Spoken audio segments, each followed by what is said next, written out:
এই মাসটিকে তিনি নফল সিয়ামের জন্য পছন্দ করতেন। কারণ আপনারা জানেন প্রত্যেকটা ইবাদতের মাঝে ফরজ এবং নফল রয়েছে। ফরজ সালাত 5 ওয়াক্ত, তেমনি নফলের জন্য উত্তম সময় হচ্ছে তাহাজ্জুদের সময়, মানে যখন রাতের 1 ভাগ বাকি থাকে।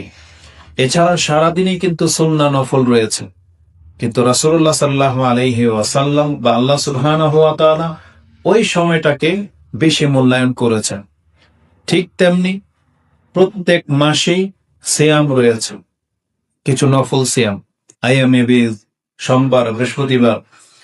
এমনিতেও রাসূলুল্লাহ সাল্লাল্লাহু আলাইহি ওয়াসাল্লাম প্রত্যেক মাসে কিছু না কিছু দিন সিয়াম রাখতেন, কিন্তু নফল হিসেবে তিনি শাবান মাসটাকে সবচেয়ে বেশি প্রাধান্য দিতেন এবং তিনি পছন্দ করতেন। এই মর্মে আয়েশা রাদিয়াল্লাহু তাআলা আনহা থেকে যে হাদিসটি যে ভাষায় এসেছে তা ইমাম আহমদ এবং ইবনে খুজাইমা, ইমাম নাসাই, আবু দাউদ প্রমুখ তারা উল্লেখ করেছেন।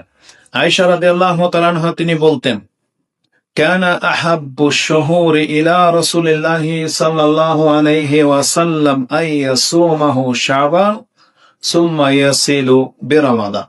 রাসূলুল্লাহ সাল্লাল্লাহু আলাইহি ওয়াসাল্লাম তিনি পছন্দ করতেন শাবান মাসে সিয়াম রাখতেই থাকবেন, রাখতে রাখতে গিয়ে রমজানে পৌঁছতেন। মানে আমরা হয়তো 2-1টা রাখি, কিন্তু রাসূলুল্লাহ সাল্লাল্লাহু আলাইহি ওয়াসাল্লামের নিকট এটা পছন্দনীয় ছিল, তিনি সিয়াম রাখতে রাখতে রমজানে পৌঁছতেন। আইয়াসিলু বিরমাদান, এভাবে তিনি রমজানে পৌঁছতেন। আবু দাউদে হাদিসটি 2431, ইবনে খুজাইমাতে 2077, নাসাইতে হাদিসটি 2357 রয়েছে। তো বলা যায় প্রায় সবকটা দিনই তিনি সিয়াম পালন করতেন। আমি জানি যে ইতিপূর্বে আপনারা হয়তো এই হাদিস শুনেছেন এবং রাসূলুল্লাহ সাল্লাল্লাহু আলাইহি ওয়াসাল্লাম সম্পর্কে আয়েশা রাদিয়াল্লাহু তাআলা তিনি বলতেন, কানা ইয়াসুমু শাবানা কুল্লা, কানা ইয়াসুমু শাবানা ইল্লা কালিলা। তিনি শাবান মাসের গুটি কয়েকটা দিন হয়তো ছেড়ে দিতেন ইচ্ছা করে, না হয় তিনি পুরো মাস যেন সিয়াম পালনকারী ছিলেন, এমনটা ছিলেন রাসূলুল্লাহ সাল্লাল্লাহু আলাইহি সাল্লাম। কিন্তু দেখা যাবে এই আমলের সাথে আমাদের তেমন কোনো অংশ নাই। আমরা কয়েকজন ব্যক্তি বলতে পারবো না যে 15, 16, 17 দিন আজকে চলে যাচ্ছে, আমরা কে কয়টা সিয়াম রাখতে পারলাম, কার তকদিরে কতটুকু তৌফিক হয়েছে সেটা সেই ভালো জানে। তবে আমরা বরাবর এই কথাগুলো উল্লেখ করি যাতে করে আপনার সেই বিষয়টা স্মরণে থাকে এবং যত বেশি কোনো জিনিস নিয়ে চর্চা হবে তখন এটা অন্তরে স্মরণে থাকে, এবং স্মরণে থাকলে তখন আমল করতেও সহজ হবে। কিন্তু মানুষ যখন গাফিল হয়ে যায় তখন একটা জানাশোনা আমল তার হয়ে ওঠে না। যেমন রাসূলুল্লাহ সাল্লাল্লাহু আলাইহি ওয়াসাল্লামের একটা কথা আমি কয়েকদিন ধরে যখনই মনে পড়ে এই কথাটা খুব আশ্চর্য বোধ করি। রাসূলুল্লাহ সাল্লাল্লাহু আলাইহি ওয়াসাল্লাম তিনি বলেছিলেন, এই 5 ওয়াক্ত নামাজের পরে 10 বার করে, 33 বারের কথা বলা হয়নি, মাত্র 10 বার বলছে, 10 বার সুবহানাল্লাহ, 10 বার আলহামদুলিল্লাহ, 10 বার আল্লাহু আকবার, 30 বার, আর বিছানাতে 33 বার করে আল্লাহু আকবার 34 বার, তাহলে 100 বার। আর প্রত্যেক নামাজের পরে 3টা তাসবিহ 30 বার, 5 ওয়াক্তে 150 বার, আর রাত্রে হচ্ছে 100 বার, তাহলে কত? 250 বার।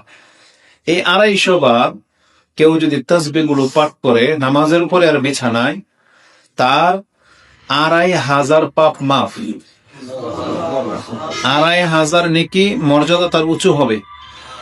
কিন্তু রাসূলুল্লাহ সাল্লাল্লাহু আলাইহি সাল্লাম বলেছেন, যার উপরে আমলকারীর সংখ্যা একেবারেই কম, তাসবিহ গুলো আমলটা ছোট মানে সহজ, কিন্তু রাসূল বলেছেন যার উপরে আমলকারীর সংখ্যা সব থেকে কম।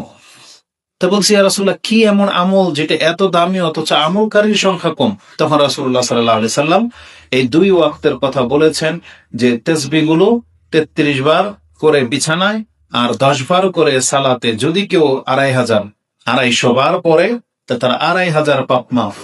আর কে আছো যে তোমাদের মধ্যে সারাদিনে 2500 পাপ করো? তার মানে এইভাবে পাপকে মাফ করে দেওয়া হবে। কিন্তু রাসূল বলেছেন, মানুষ এত গাফেল তখন অধিকাংশ মানুষের দ্বারা এই কাজটা করা হয়ে ওঠে না। বলছে কেন? বলছে নামাজে শয়তান ওকে ওর বাহিরের ব্যস্ততার কথা স্মরণ করিয়ে দেয়, যেমনি ও সালাম ফিরে তেমনি ওর ব্যস্ততার দিকেও দৌড়ে। হয়তো মহিলাদেরকে স্মরণ করিয়ে দেয়, আমি তো চুলাতিটা বসিয়ে আসছি, আমার কাপড় তো হয়তো বাহিরে, বা কোনো একটা ঘটনা, আমার স্বামী হয়তো চলে আসবে, বা বাচ্চাকে আমি ঘরে বন্দি করে রেখে এসেছি বা শুয়ে রেখেছি, পড়ে যাবে, নামাজে সব মনে পড়ে যাবে।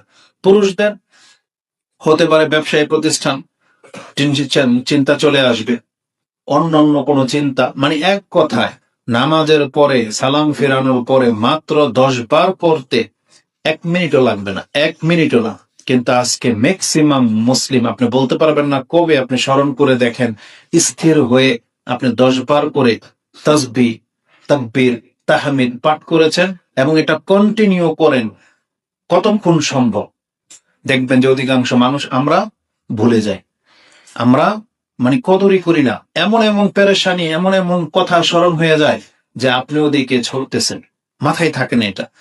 বড়জন অনেকে হয়তো এতটা করে যে 2 রাকাত সুন্নত পড়ে চলে যায়, তাড়াতাড়ি পড়ে নেই, কিন্তু তাসবিহটা তার আর পাঠ করা হয় না। বিছানায়ও তাই, আমি বিছানায় গেলে এই কথাটা মনে হয়, কারণ রাসূল বলেছেন যেমনি মানুষ এই তাসবিহ গুলো পাঠ করা শুরু করবে, শয়তান তখন তাকে ঘুম পাড়িয়ে দেয়, পুরাই করতে পারে না। আমি এটা দেখেছি, সুবহানাল্লাহ। মানে এটা আপনি কম্পেয়ার করে দেখবেন, আপনি তাসবিহ হয়তো পারবেন, আলহামদুলিল্লাহ পরে যে দেখবেন আপনার চোখ বন্ধ হয়ে যাচ্ছে, মানে খুবই আশ্চর্য একটা ব্যাপার। তাহলে সুবহানাল্লাহ, রাসূলুল্লাহ সাল্লাল্লাহু আলাইহি ওয়াসাল্লামকে ওহী মারফত জানানো হতো, কারণ রাসূলের নিজের কোনোদিন এটা হইতো না, কিন্তু তিনি বলেছেন যে যারা এই আমলগুলো করবে শয়তান তাকে গাফেল করে দিবে। তা আজকে আমাদের পুরো পৃথিবীর চিত্রই হচ্ছে এটা, যে ইবাদত গুলো সম্পর্কে আমরা এত বেশি গাফেল যে আল্লাহ সুবহানাহু ওয়া তাআলা আমাদেরকে জানিয়েছেন, কিন্তু আমরা সেগুলোকে কদর করি না। যেমন এই শাবান মাস সম্পর্কে আমরা সবাই জেনেছি এই হাদিসগুলো, কিন্তু দেখেন আমাদের ওই তৌফিক হচ্ছে না যে আমরা একাধিক সিয়াম রাখি। এটা অত্যন্ত জরুরি ছিল। মূলত এটা কেন হয়েছে? ওই দুনিয়ার ব্যস্ততা, গাফিলতি, মানুষ পেরেশান থাকে, ইবাদতের প্রতি তার অনীহা চলে আসছে। বরং মনে হচ্ছে যে আমরা সেই আয়াতের প্রতি আমাদের অবস্থা, যেটা আল্লাহ সুবহানাহু ওয়া তাআলা সূরা রুম তিনি 30 নম্বর সূরার 7 নম্বর আয়াতে বলেছিলেন, ইয়ালামুনা যাহিরাম মিনাল হায়াতিদ দুনিয়া, তারা দুনিয়ার ব্যাপারে সবকিছু খুব ভালো জানে। ইয়ালামুনা যাহিরাম মিনাল হায়াতিদ দুনিয়া ওয়া হুম আনিল আখিরাতি হুম গাফিলুন, বরং তারা কেবল গাফেল থাকলে শুধু পরকাল সম্পর্কে তারা গাফেল। আজকে আমাদের পুরো বাংলাদেশের চিত্র এটাই। আপনি দেখেন, নেটে ঢোকেন, খবরাখবর দেখেন, দেখবেন সমস্ত মানুষের একেবারে মুচি থেকে, রাস্তায় পড়ে থাকা ব্যক্তি থেকে, যারা রাস্তায় ঘুমায় তাদের থেকে নিয়ে একেবারে উচ্চ পদস্থ ব্যক্তি পর্যন্ত শুধুমাত্র চর্চা একটাই, ইলেকশন, কে ক্ষমতায় জিতবে, কে যাবে, কে কি করলো, কোথায় কি হচ্ছে, এগুলি হচ্ছে তাদের চর্চার বিষয়। অথচ এইভাবে তারা সেমিনার করতেছে, রাতকে রাত, দিনকে দিন, এই প্রান্ত থেকে সে প্রান্ত। তারা সবাই মুসলিম, কিন্তু মুসলিম জাতি এই আচরণ দেখলে, রাস্তাঘাটে যেটা আমরা দেখতে পাই, সবচেয়ে তখন আক্ষেপ লাগে যে আমাদের রাসূল সাল্লাল্লাহু আলাইহি ওয়াসাল্লামের উপরে আল্লাহ রহমত বর্ষণ করুন। তিনি কিছু কমেন্ট করেছিলেন, কিছু দিক নির্দেশনা দিয়ে গিয়েছিলেন। তিনি পুরা মুসলিম জাতির কিছু মানে হক নিয়ে কথা বলেছিলেন, যে হকগুলো তিলে তিলে নষ্ট করা হয়। বরং কেন যেন মনে হয় এটা হিংসা বিদ্বেষ বশত এটা করা হয়, যে রাসূলের হাদিস ঠিক আছে মানলাম না, ইসলামের আইন মানলাম না, মনে হচ্ছে যে মুসলিমরাই জিদ করে আল্লাহর সাথে মনে হয় আইন লঙ্ঘন করার কাজে লিপ্ত। দেখবেন কিছু মানুষ আছে, আপনি একটা কোন আইন করবেন, ওইটাকে লঙ্ঘন করার মেজাজ তৈরি হয়ে যায়, আমি মানবো না, নেতাগিরি দেখাবে, সরকার রেড সিগন্যাল ক্রস করা যাবে না, কিন্তু কিছু মানুষ হচ্ছে ইচ্ছা করে ক্রস করে, মানে ওই মেন্টালিটি তৈরি হয়ে যায়। তা কেন যেন আমাদের বাংলাদেশের মুসলিমদের চিন্তার মধ্যে মানে কিভাবে আমি ইসলামের খেলাফ যাব, আল্লাহর আইনের বিরোধিতা করব, মানে সেটাতে তারা লিপ্ত, মানে খেলতামশায় নিয়েছেন। রাসূলুল্লাহ সাল্লাল্লাহু আলাইহি ওয়াসাল্লাম তিনি রাস্তার হক সম্পর্কে বলেছিলেন, কেউ রাস্তা যদি সংকীর্ণতা, রাস্তা নিয়ে যদি কোনো ভেজাল লাগে, তাহলে রাস্তা হবে 7 হাত। কয় হাত? 7 হাত, এটা একটা ফয়সালা, মানে কোন রাস্তা যদি সমাধান না আসে তাহলে 7 হাত তোমরা রেখে নিবা, রেখে তারপর রাস্তা ছেড়ে দিয়ে তারপর যা খুশি করো। তাই রাসূল 7 হাতের কথা বলেছেন। রাসূল বলেছেন, বলছি ইয়া রাসূলুল্লাহ আমরা তো রাস্তায় বসি। তখন রাসূলুল্লাহ সাল্লাল্লাহু আলাইহি সাল্লাম বলেছেন, যদি রাস্তায় বসতে হয় তাহলে রাস্তায় কিনারায় বসতে হবে, রাস্তার কিনারায় বসতে হবে। আর চোখ তুলে এদিক সেদিক তাকানো যাবে না, নত হয়ে বসতে হবে।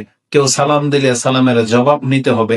তুমি তোমার মতো করে ব্যস্ত, কেউ সালাম দিয়ে চলে গেল, না নিলে এটা একটা অন্যরকম ব্যাপার দাঁড়াবে, যে আমি সালাম দিলাম, লোকটা অহংকারী করলো, আমাকে চিনলো না, পাত্তাই দিল না, বা সম্পর্ক নষ্ট হয়ে যায়, অনেক কিছু ঘটে। তাহলে রাসূলুল্লাহ সাল্লাল্লাহু আলাইহি ওয়াসাল্লাম রাস্তার কিনারায় বসলে কিনারায় বসতে বলেছেন। আর আমাদের জাতির যা অবস্থা, আল্লাহ বাঁচাইছে আলহামদুলিল্লাহ। এখান থেকে গত কোন প্রোগ্রামে থেকে যেন এখান থেকে কসবা থেকে গিয়েছিলাম, আল্লাহ রহম করে আমাদের মুসলিম এই জাতির উপরে কোন এক নেতা, নাম বললাম না কারণ এখন তো এরাই নেতা, ফেমাস একটা বড় দলের নেতা আসছে রাত্রে 2:30 বাজে। আপনি কি মনে করেন কাশপুর থেকে নিয়ে গুলিস্তান পর্যন্ত পুরা রাস্তা ব্লক। কাশপুর থেকে নিয়ে যারা মাপতে পারেন সীমানাটা কতটুকু হবে, এই রাজপথ চিটাগাঙ্গের, এটা হচ্ছে হাইওয়ে, রাজপথ, জীবনের কত কিছু এই রাস্তার সাথে জড়িত। রাষ্ট্রের অবকাঠামো, ব্যবসায়ীদের, রোগীদের, মানে একজন ব্যক্তির প্রয়োজনের সাথে কত সম্পর্ক এই চিটাগাং ঢাকাটুয়া হাইওয়ে বা বড় বড় হাইওয়ে গুলা। আপনি কি মনে করেন যদি 2-3টা ঘন্টা এই রাস্তাটা বন্ধ থাকে, এর জের কয় ঘন্টা পর্যন্ত যাবে? যে লোকগুলা রাত্রের হয়তো সন্ধ্যার পরে বেরিয়েছে বাসা থেকে, চিটাগাং যাবে বা এই অঞ্চলে আসবে, ও তার পরের দিন দুপুরে হয়তো পৌঁছতে পারেনি। রেজাল্ট এইটা, বুঝেন? অথচ কিচ্ছু ছিল না, একটা খোলা ময়দানে একটা মাহফিল, মানে ওনাদের বৈঠক, ওনাদের কি যেন বলে এগুলাকে, মানে মিছিল না সমাবেশ, ওনাদের সমাবেশ, বিশাল প্রান্ত, কিন্তু ওই যে টার্মিনাল যেটা করবে কাজকর্ম, যেটা আমাদের চোখ দেখেছে, এটা আসলে মানে মেনে নেওয়ার মতো না। ওনার গাড়িটাকে মাঝ পথের উপরে পাতালো করে দিয়ে হাইওয়ের উপরে রেখে সিদ্ধান্ত নেওয়ার কোনো প্রয়োজন ছিল না। সেখানে সমস্ত ডিফেন্সের লোকেরাই ছিল, কিন্তু রাজপথের উপরে গাড়িটাকে, বাসটাকে দাঁড় করিয়ে দিয়ে এই তারা সিদ্ধান্ত নিচ্ছে ঢুকবে কি ঢুকবে না। আর ওদিক দিয়ে পুরা রাস্তা কিন্তু ব্লক, কয়েক ঘন্টা এইভাবে রেখেছে। একবার ভেবেছিলাম লাইভে আসি, আবার ভাবলাম যে না, এই জাতিকে তা আল্লাহ দেখে, উপর থেকে দেখেন। আর আল্লাহ তো বলেই দিয়েছেন, ওয়ালা তাহসাবান্নাল্লাহা গাফিলান আম্মা ইয়ামালুয যালিমুন, জালেমরা কি করে তোমরা ভাইবো না যে আল্লাহ তাদের থেকে গাফেল। এই জন্য তবে আফসোস লাগলো, আজকে যদি এই জায়গায় আমি হইতাম, আজকে যদি জায়গায় আপনি হইতেন, যে আপনার অ্যাম্বুলেন্স, আপনার সবচাইতে কাছের একটা রোগী দরফর করতেছে, মরে যাবে, আটকে আছে ঘন্টার পর ঘন্টা, আপনার একটা ইমার্জেন্সি কোন একটা মাল সাপ্লাই দিতে হবে, পচে যাবে, না নষ্ট হয়ে যাবে, যদি এমন কোনো ব্যাপার থাকে, ওই ব্যক্তির কষ্টটা, এই আর্তনাদটা এদের উপরে কিভাবে লাগবে আপনি বলেন তো? তাহলে রাসূলুল্লাহ সাল্লাল্লাহু আলাইহি ওয়াসাল্লাম তিনি তো শুধু এটা মুসলিমদের জন্য না, একটা রাষ্ট্রে যত মানুষ বাস করবে তাদের স্বার্থে বলেছিলেন যে তোমরা রাস্তাটাকে ছেড়ে দিয়ে বসবে। রাস্তা আটকানোর কোনো অধিকার কোনো ব্যক্তিকে দেওয়া হয়নি। আপনি সৌদি আরবে, গালফ গুলোতে যান, আমরা তো ইউরোপ চড়ি না, ইউরোপ তো যাই না, কিন্তু মিডল ইস্টে তো গিয়েছেন। তো মধ্য রাষ্ট্রগুলোতে আপনি গিয়ে দেখেন, একটা রাস্তা কত চমৎকার করে, কত নিরাপত্তার সাথে তারা আপনার জন্য ব্যবস্থা করে রেখেছে। রাজা কি আর প্রজা কি, একই গতিতে সবাই যাচ্ছে, একই রকমের মান, কোন রকমের কারো